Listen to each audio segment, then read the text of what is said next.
नमस्कार, मैं बालाजी और most important questions from the 10th class science से हम लोग चल रहे थे और इस डिस्कशन में हम लोग आगे बढ़ते हैं। ये इसका पार्ट 2 है। पार्ट 1 जो है ऑलरेडी अपलोड कर दिया गया है, आपने उसको देख भी लिया होगा। नहीं देखे होंगे तो जा करके देख लीजिएगा। तो चलिए शुरुआत करते हैं। आज हम लोग यूनिट से शुरुआत करते हैं। यूनिट मतलब कि मात्रक से शुरुआत करते हैं। और जैसे कि मैं आपको जो भी प्रश्न दे रहा हूं, ऐसा नहीं कि क्वेश्चन पूछा फिर आंसर बोला और निकल गया, उसका फुली डिस्कशन भी हम लोग कर रहे हैं। चलिए तो शुरुआत करते हैं सबसे पहले यहां से। तो आपका जो पहला जो यहां पर ये सवाल है कि प्रतिरोध का मात्रक क्या होता है। तो प्रतिरोध का मात्रक जो है क्या होता है। तो चलिए, इसमें आपको पता है, अच्छी तरीके से जानते भी होंगे आप लोग कि प्रतिरोध का जो मात्रक होता है वो ओम होता है। इसको हम लोग सिंबलाइज ऐसे करते हैं। अब हम लोग ये देख लेते हैं कि प्रतिरोध को प्रभावित करने वाले कारक कौन कौन से हैं। तो ये आपको मैंने बोला भी था कि मैं क्वेश्चन दूंगा, उस पर फुली डिस्कशन हम लोग करने जाएंगे।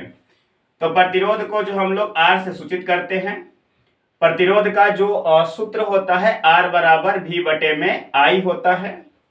ये भी हम लोग जानते हैं कि अगर प्रतिरोध को अगर ऐसे लिखा जाए, V जिसको हम लोग वोल्ट बोलते हैं, विभव है, तो ये हो जाएगा आपका वोल्ट, और I को हम लोग एम्पियर के नाम से जानते हैं।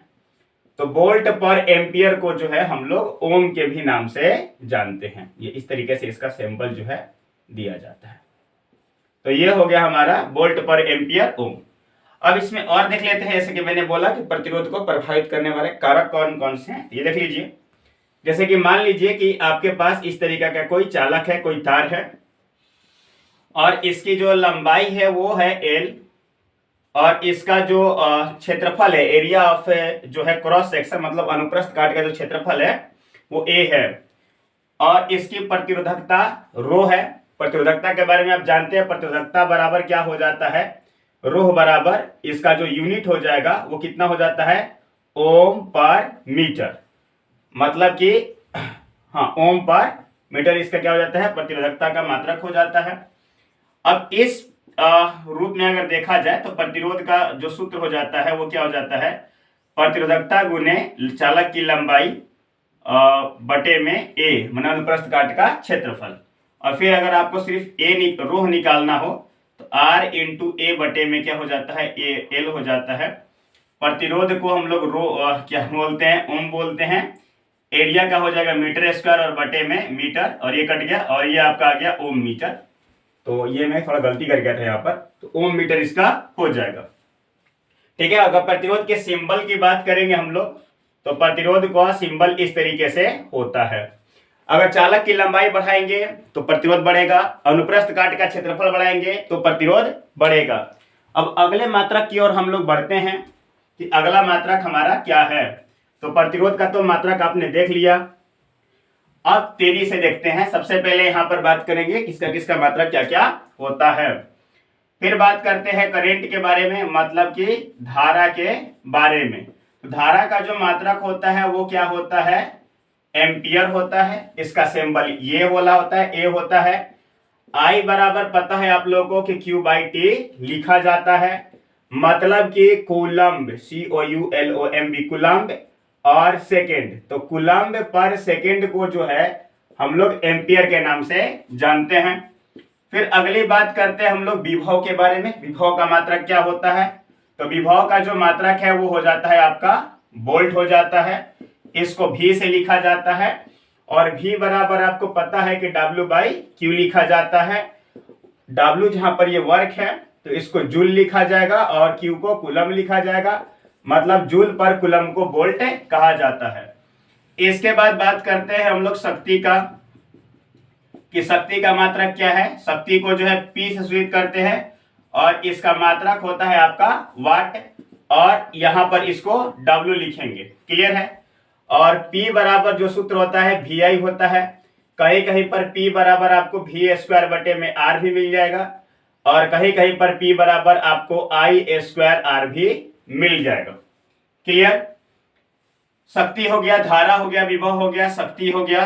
इसके अलावा हम लोग लेंस की क्षमता की बात करते हैं, मैंने पावर ऑफ लेंस की बात करेंगे। तो लेंस की जो क्षमता का जो मात्रक होता है वो होता है आपका dioptre, DYOPTER, dioptre, capital D से सूचित करते हैं। और इसका जो सूत्र होता है P बराबर 1/f, और f हमेशा आपको मीटर में होना चाहिए। तो ये तो थी मात्रक की बात, क्योंकि 10th क्लास है तो 10th क्लास की ही मात्रक की हम लोग बात कर रहे हैं। और भी इसमें कुछ क्वेश्चंस आएंगे तो हम आपके सामने डिस्कशन करते रहेंगे। अब आगे की ओर हम लोग बढ़ते हैं। अब इंस्ट्रूमेंट की बात करेंगे कि कौन कौन से इंस्ट्रूमेंट का जो है यूज कहां कहां पर किया जाता है, जो आप लोग के 10th क्लास में काफी ज्यादा इस इंस्ट्रूमेंट आए होंगे। तो सबसे पहले इंस्ट्रूमेंट की बात कर लेते हैं हम लोग ए मीटर के बारे में, ए मीटर क्या है।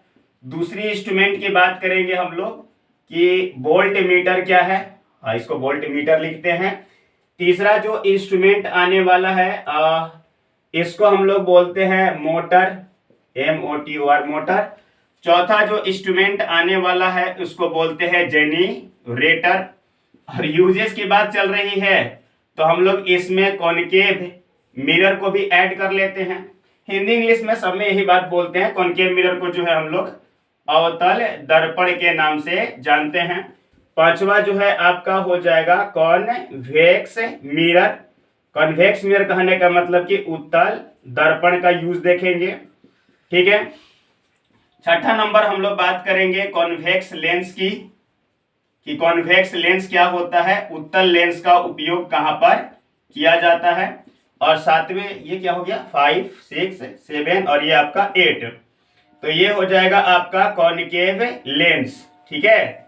कॉनकेव लेंस की बात करेंगे कि उसको हम लोग क्या बोलते हैं भाई साहब, अवतल लेंस के नाम से जानते हैं। इन सभी के यूजेस हम लोग देखने वाले हैं।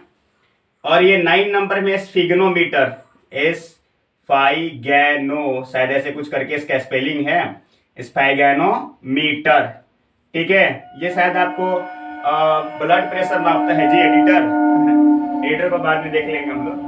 तो स्फैग्नोमीटर की बात कर रहे थे हम लोग। अच्छा, ये भी देखेंगे क्या होता है। तो सबसे पहले ए मीटर की बात करते हैं। तो भाई साहब ए मीटर का जो सिंबल होता है कुछ इस तरीके से होता है, ये प्लस और इधर से माइनस। अब आपका सवाल आएगा कि ए मीटर का काम क्या है, तो पूरा सुनिएगा। ए मीटर का जो काम है वो सर्किट में करंट को मेजरमेंट करता है। परिपथ में धारा मापने का जो काम होता है वो आपका ए मीटर करता है। इसका जो मतलब ये आपका क्या करेगा, धारा मापने के काम में आता है। इसको जो है किसी भी सर्किट में जो है हम लोग सीरीज में जोड़ते हैं, मतलब श्रृंखलन गुण में इसको क्या करते हैं, जोड़ते हैं। इसका स्केल जो होता है वो आपका एम्पियर में होता है। फिर जाकर के बात करते हैं कि इसका जो रेसिस्टेंस होता है, इसका जो रेसिस्टेंस होगा वो आपका क्या हो जाएगा, लो होता है। कहने का मतलब कि ए मीटर का रेसिस्टेंस जो है लो होता है। तो दूसरी तरफ बात कर लेते हैं हम लोग वोल्ट मीटर के बारे में। तो वोल्ट मीटर का जो सिंबल होता है कुछ इस तरीके से, यहाँ पर ये प्लस और ये क्या है, माइनस है। ये जो है आपका पोटेंशियल डिफरेंस अर्थात विभव मापने के काम में आता है। इसकी रेसिस्टेंस की अगर हम लोग बात करेंगे तो इसकी अगर रेसिस्टेंस की बात करेंगे, थोड़ा 1 मिनट 2 मिनट के लिए रुकते हैं हम लोग थोड़ा। तो भाई साहब ये क्या करता है, पोटेंशियल डिफरेंस मेजरमेंट करता है वोल्टीमीटर। और इसको कैसे कनेक्ट करते हैं हम लोग, तो इसको हम लोग पैरेलल ग्रुपिंग में, मतलब किसी भी सर्किट में जो है अगर किसी डिवाइस से जोड़ना है, उसका पोटेंशियल डिफरेंस मेजरमेंट करना है, तो हम लोग उसको जो है पैरेलल ग्रुपिंग में जोड़ते हैं। इसका रेसिस्टेंस की बात करेंगे तो इसका रेसिस्टेंस क्या होता है, हाई होता है। इलेक्ट्रिक मोटर की बात करेंगे, हमने सिर्फ मोटर लिख दिया था। इलेक्ट्रिक मोटर के बारे में आपको अच्छी तरीके से पता है। इलेक्ट्रिक मोटर एक ऐसा डिवाइस है जो कि आपको मैकेनिकल एनर्जी को, मतलब कि यांत्रिक ऊर्जा को, मैकेनिकल एनर्जी को जो है वो भाई साहब माफ कीजिएगा ये क्या हम बोल गए, तो ये आपका क्या करेगा, इलेक्ट्रिक एनर्जी को जो है वो आपका मैकेनिकल एनर्जी में क्या करता है, कन्वर्ट कर देता है। कहने का मतलब मोटर लीजिए, उसमें लाइन दीजिए, फिर मोटर घूमने लगता है, तो ये आपका क्या करेगा, मैकेनिकल एनर्जी में चेंज करेगा। अच्छा, कभी कभी ये भी पूछ देता है कि इलेक्ट्रिक मोटर किस प्रिंसिपल पर काम करता है। तो इलेक्ट्रिक मोटर जो है किस प्रिंसिपल पर काम करेगा, तो इलेक्ट्रिक मोटर जो है वो आपके लेफ्ट हैंड रूल पर, मतलब फ्लेमिंग के लेफ्ट हैंड रूल पर काम करता है। तो it works on the principles of Fleming's left hand rule पर ये काम करता है इलेक्ट्रिक मोटर।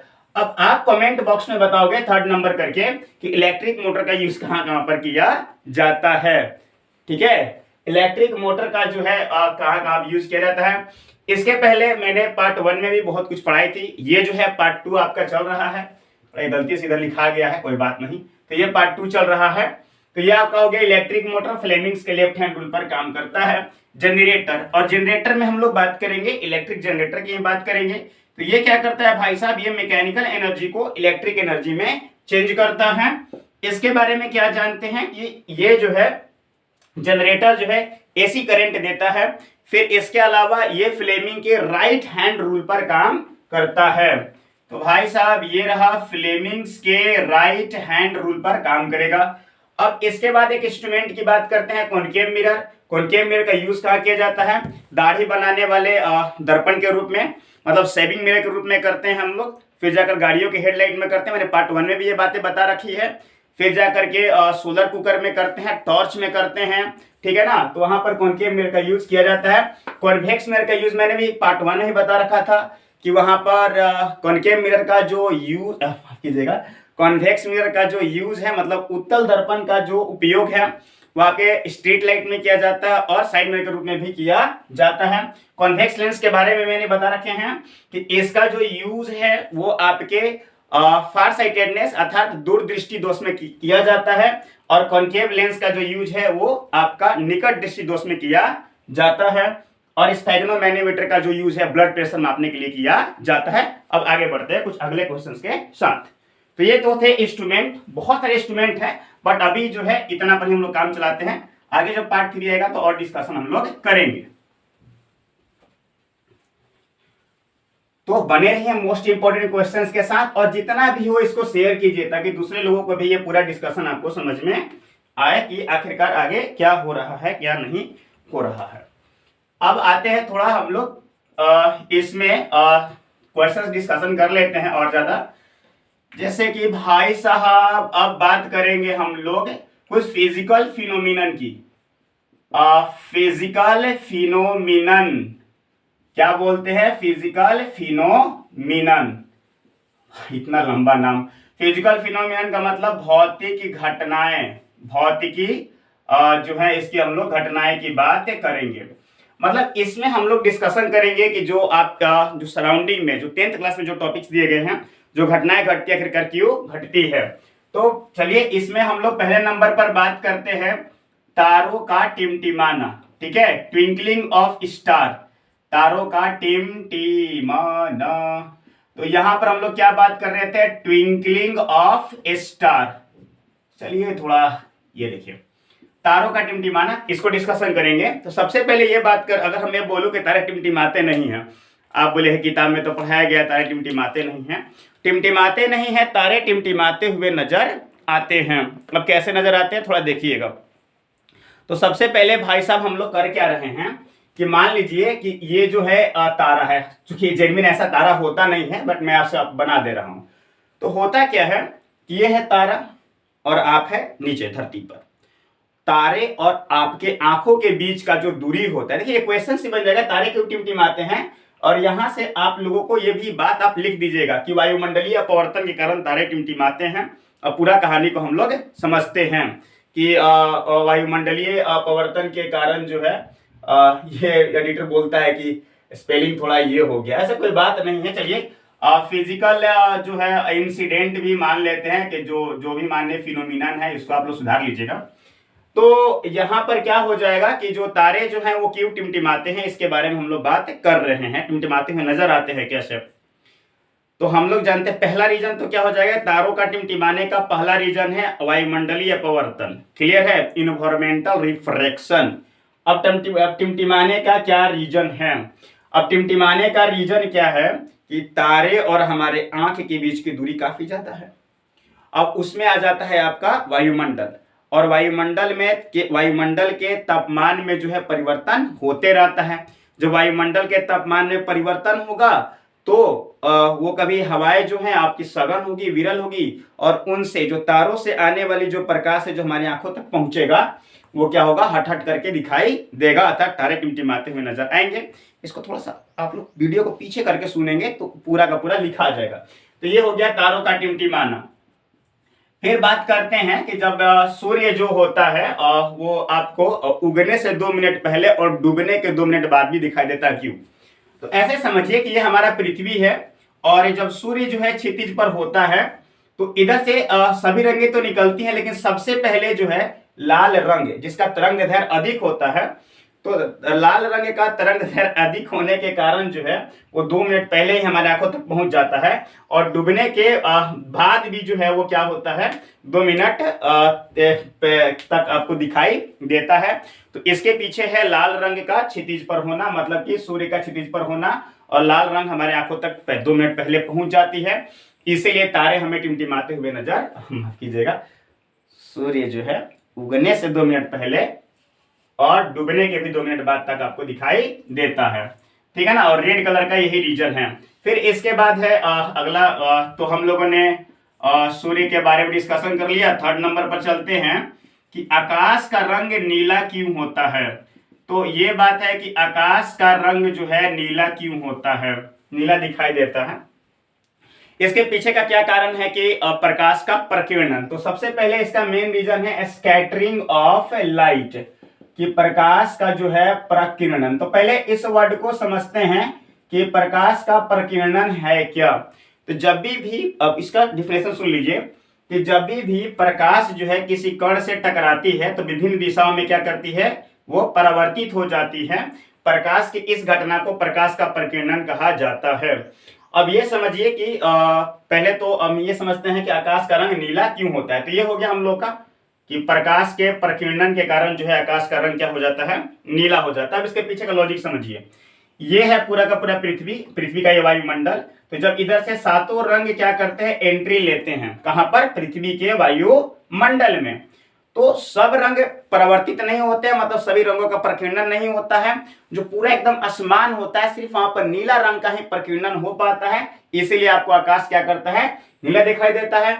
और जैसे ही वो सातों रंग जो है वो कहाँ आते हैं जी, पृथ्वी के वायुमंडल में आते हैं, नजदीक वाले हम लोगों के तरफ क्षेत्र में आ जाते हैं, तो सारे रंग जो है क्या हो जाते हैं, प्रकीर्णित हो जाते हैं। इसीलिए सातों रंग मिलने कारण वो सफेद दिखलाई देने लगता है। तो ये है आपका तारों का टिमटिमाना, देख लिए, सूर्य का प्रकाश, आकाश का रंग नीला होना। अब आगे बढ़ते हैं प्रिज्म के बारे में कि प्रिज्म जो है किस तरीके से काम करता है। तो प्रिज्म के बारे में पता है कि प्रिज्म जो है एक ऐसी पारदर्शी वस्तु है जिसके 5 सतह होते हैं। अब क्या होता है कि जब इधर से श्वेत प्रकाश इसमें एंट्री लेती है, जब श्वेत प्रकाश जाता है तो वो 7 रंगों में बट जाता है। अब आप बोलेंगे आप तो काले से लिख रहे हैं तो काला दिखाई दे रहा है। भाई साहब ये हमने समझाने के लिए लिख रखा है। तो यहाँ पर क्या है कि जब श्वेत प्रकाश जो है जब प्रिज्म से क्या करता है, गुजरता है, तो 7 रंगों में बट जाता है। और वो 7 रंग कौन कौन से हैं सुनिएगा, यहाँ पर V है और यहाँ पर क्या है, R है। इसी बीच में यहाँ पर I है, B है, G है, Y है, थोड़ा इसको और ऊपर कर लेते हैं हम लोग, O है, और ये क्या है, R है। अब ये बोलेगा ये आपने क्या लिख दिया, V I B G Y O R। देखिएगा V का अर्थ समझते हैं, V का अर्थ हम लोग जानते हैं वायलेट है, VIOLET वायलेट है, ठीक है। और इसके अलावा जो है इंडिगो है, यहां पर क्या है, ब्लू है, G का मतलब क्या है, ग्रीन है, O का मतलब क्या है, ऑरेंज है, ठीक है, और यहां पर रेड है। तो जब भी व्हाइट लाइट, कहने का मतलब जो श्वेत प्रकाश है जब किसी प्रिज्म से होकर के जाता है, तो पहली चीज तो देख लो, 2-3 चीजें, कभी फिगर बनाने के लिए आएगा तो आप कंफ्यूज नहीं होंगे, थोड़ा ये फिगर थोड़ा रफली बन गया है। तो जब भी श्वेत प्रकाश गुजरेगी तो इसके बेस की तरफ मुड़ेगी। भाई साहब थोड़ा इसको ठीक कर लेते हैं, दिख रहा है एडिटर यहां तक ना। तो जब भी श्वेत प्रकाश जाएगी तो इसके बेस की तरफ मुड़ेगी, सबसे नीचे रहेगा V, ऐसे नहीं कोई कलर कहीं पर भी लिख दिए, तो VIBGYOR, ठीक है, लो इसको ठीक से लिख देते हैं, GYOR। मतलब हिंदी वाले बच्चे क्या बोलते हैं, बैजानी हापी नाला, बैगनी जामुनी नीला हरा पीला नारंगी और लाल, ठीक है। तो इस तरीके से अब थोड़ा प्रिज्म के बारे में सुन लीजिए। प्रिज्म के 5 सतह होते हैं, सभी भी श्वेत प्रकाश प्रिज्म से होकर गुजरता है तो 7 रंगों में बढ़ जाता है। वो रंग यहाँ पर ये है, इसको आप VIB ऐसे लिख सकते हो, VIBGYOR, ठीक है। और फिर जाकर के ये जब भी किरणें आएंगी वो क्या आ जाएंगी, बेस की तरफ मुड़ेंगी। सबसे ज्यादा तरंग दैर्घ्य जो है लाल रंग का होता है। एक बात और बता देते हैं, लाल रंग का तरंग दैर्घ्य होने के कारण ही, अधिक होने के कारण कभी भी जो सिग्नल होते हैं, जो रेड सिग्नल होते हैं, जो खतरे के निशान होते हैं, चाहे वो दूर से ही दिखाई दे और खतरे से आप बच सकें, इसीलिए लाल रंग का उपयोग किया जाता है, क्योंकि इसका वेवलेंथ तथा तरंग दैर्घ्य अधिक होता है, इसीलिए यह भी रीजन है। अब यहां पर चलते हैं, तो प्रिज्म के 5 सतह मैंने बोला, प्रिज्म के बारे में बोला कि जब प्रिज्म से जब श्वेत प्रकाश जब गुजरती है तो 7 रंग में बढ़ जाती है। प्रकाश की इसी घटना को हम लोग प्रकाश का वर्ण विक्षेपण के भी नाम से जानते हैं। वर्ण का मतलब रंग और विक्षेपण मतलब वो क्या होता है, टूट जाता है, इसीलिए प्रकाश के वर्ण विक्षेपण के नाम जानते हैं। और जिस पर्दे पर इसको प्राप्त किया जाता है उसको वर्णपट के भी नाम से जाना जाता है। तो ये थे फिजिकल फिनोमिनन। अगले वाले हम लोग पार्ट 3 में जो है और ज्यादा कुछ डिस्कशन करेंगे, थोड़ा बायोलॉजी की तरफ और केमिस्ट्री की तरफ फिर से एक बार लौटेंगे। धन्यवाद।